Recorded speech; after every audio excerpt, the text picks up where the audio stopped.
اور صحابہ جانتے تھے کہ وہ کیا کہہ رہا ہے. چنانچہ اس قدر ان کے خون میں جوش پیدا ہوا اس انتہائی خوفناک ہتک کے اوپر، اس گستاخی پر، کہ ان کی تلواریں بے نیام ہونے لگی. حضرت صلی اللہ علیہ وسلم نے فرمایا کچھ نہیں کہنا اس کو، روک دیا حکمن. یعنی منافق بھی منافقوں کا سردار اور اتنے خوفناک جرم کا وہ مرتکب ہو گیا ہو کہ دنیا کے سب سے معزز انسان کو دنیا کا سب سے ذلیل انسان کہہ رہا. اور حضرت اقدس محمد مصطفیٰ صلی اللہ علیہ وسلم کا رد عمل اس دل آزاری پر یہ ہے کہ نہ صرف یہ کہ صحابہ کو منع فرمایا، بلکہ جب اس کا بیٹا اپنا جو ایک سچا مسلمان تھا وہ غیرت میں یہ بات برداشت نہیں کر سکا، اس نے اجازت چاہیے کہ یا رسول اللہ مجھے اجازت دیں، میں اس بات کا سر قلم کرتا ہوں. تو آپ نے فرمایا تمہیں بھی اس بات کی اجازت. شاید اس کے دل میں یہ خیال آیا ہو کہ باقی لوگوں کو اگر اجازت دی تو شاید رسول اللہ صلی اللہ علیہ وسلم کو میرا خیال ہو میرے جذبات کا.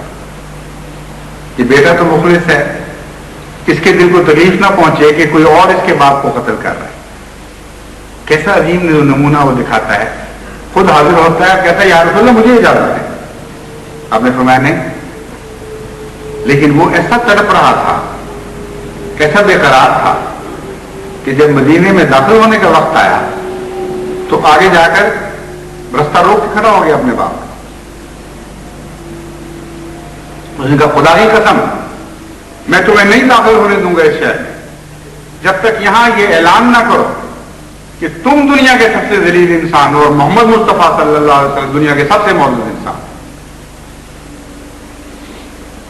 اس نے یہ اعلان کیا اور پھر اس کو مدینے میں داخل ہونے کی اجازت دی.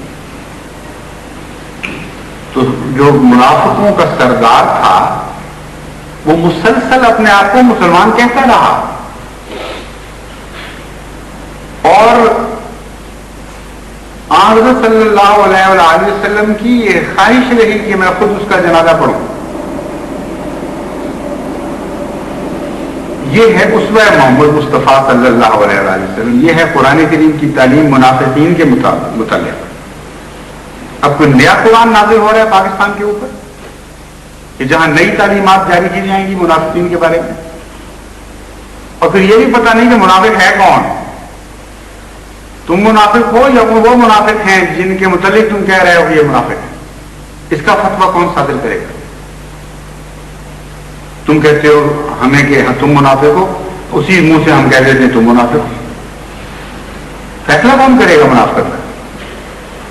منافقت کا فیصلہ تو خدا کے سوا کر کوئی نہیں سکتا.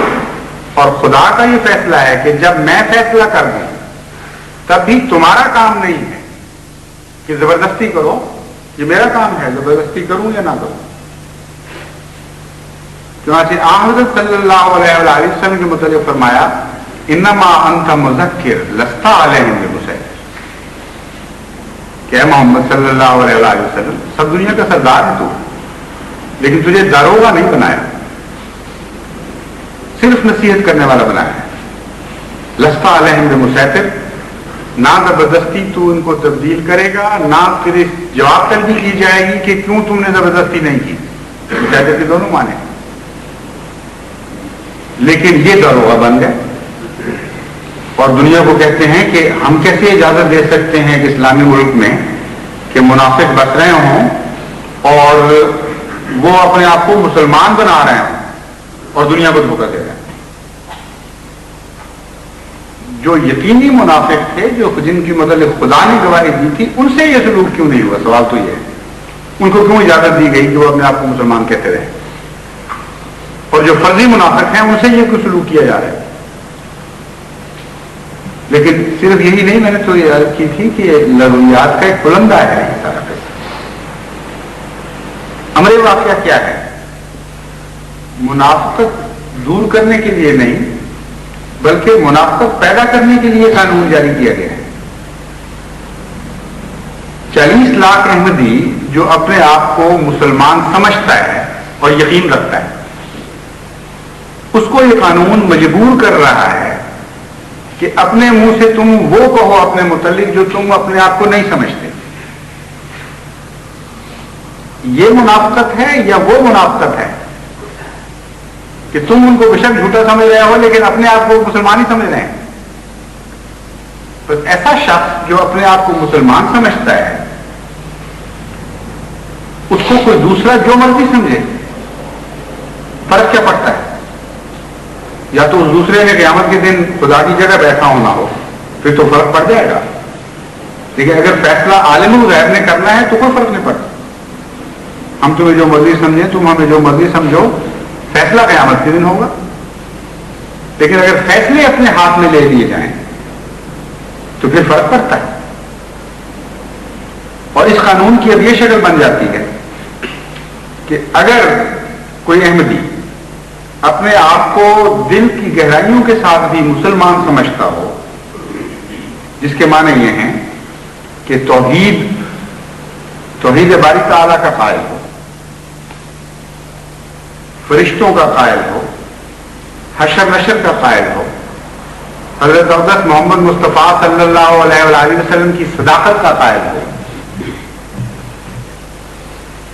اور اس بات کا ان تمام اعمال کا قائل ہو جو اسلام نے فرض فرمائے ہیں، قرآن کریم کی حقانیت کا قائل ہو، اور یہ یقین رکھتا ہو کہ نماز، روزہ، حج، زکوٰۃ یہ سارے فرائض ہیں، ان پر عمل کرنا ضروری ہے.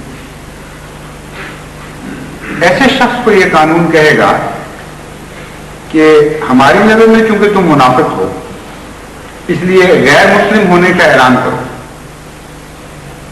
اور غیر مسلم ہونے کا اعلان ان ساری چیزوں کا برعکس ہے بالکل. اس کے سوا غیر مسلم بانی کوئی نہیں سکتا. یعنی قانون کہے گا کہ خدا کو واحد تسلیم کرتے ہوئے بھی کہو کہ میں اس کو ایک نہیں سمجھتا. محمد رسول کریم صلی اللہ علیہ وآلہ وسلم کو سچا جانتے ہوئے بھی اعلان کرو کہ وہ نعوذ باللہ جھوٹے ہیں. قرآن کو سچی کتاب، حقانی کتاب اور واجب العمل کتاب سمجھتے ہوئے اس کی تکذیب کرو کہ جھوٹی ہے، یہ قابل عمل نہیں ہے. اور یہ اعلان کرو کہ یوم حشر نشر سب کہانیاں اور قصے ہیں اور فرشتوں کو کوئی بھی نہیں. یہ اعلان کرو ورنہ قانون تمہیں سزا دے گا. یہ ہے وہ منافقت دور کرنے کا علاج جو اس قانون میں تجویز کیا گیا ہے. حیرت کی بات ہے کہ منافقت وہ ہے یا یہ منافقت ہوگی کہ قانون مجبور کر کے یہ باتیں کہلوا رہا ہو اور دل میں کچھ اور ہو. تو منافقت کی تعریف ہی بدل دی ہے. تعریف یہ کی گئی ہے کہ جو دل میں ہے وہ اگر تم کہہ دو گے تو تم منافق، اور جو دل میں نہیں ہے وہ کہو گے تو تمہاری منافقت دور ہوگی. اس کا جواب بھی اس آیت میں موجود ہے، اور ساتھ یہ کہ چونکہ تم جھوٹے ہو ہم تمہیں عمل نہیں کرنے دیں گے. پرانی تعلیمات پر عمل ہم نہیں کرنے دیں گے کیونکہ تمہارا تعلق ہی کوئی رشتہ کیا ہے تمہارا قرآن کریم سے. جب ہم نے تمہیں غیر مسلم کہہ دیا تو اب تمہارا رشتہ ٹوٹ گیا قرآن کریم سے. اس لیے یہ ساری باتیں جو میں نے بیان کی تھی یہ قرآنی تعلیم ہے. توحید، آن حضرت صلی اللہ علیہ وسلم کی صداقت کا اعلان، قرآن کو سچا سمجھنا، برحق سمجھنا، واجب التعمیر سمجھنا، یہ ساری باتیں قرآن سے ہی تو ملی ہیں ہمیں. ان میں سے ایک بھی ایسی نہیں ہے جو قرآن سے باہر تھی. تو یہ اب نتیجہ نکالا جا رہا ہے کہ چونکہ ہم نے تمہیں غیر مسلم سمجھ لیا اور اعلان کر دیا، اس لیے اب تمہارا قرآن سے تعلق ٹوٹ گیا ہے. اس شریعت پر تم عمل نہیں کر سکتے، اس شریعت کی اصطلاحیں استعمال نہیں کر سکتے، اس شریعت کی عبادت کے طریقے اختیار نہیں کر سکتے کیونکہ یہ ہماری ہو گئی اور ہم نے تمہیں اس شریعت سے نکال دیا. اور قرآن کریم کے متعلق دیکھیے کہ وہ کیا کہتا ہے اس صورتحال میں. فرماتا ہے وَإِن تُطِيعُوا اللَّهَ وَرَسُولَهُ لَا يَلِدْكُم مِّنْ أَعْمَالِكُمْ شَيْئًا. کہ اے منافقو، جن کو ہم منافق کہہ رہے ہیں، عرش کا خدا کہہ رہا ہے، اے وہ لوگوں جن کے دلوں میں ایمان داخل ہی نہیں ہوا، اس اعلان کے باوجود ہم تمہیں یہ بھی تسلی دیتے ہیں کہ غیر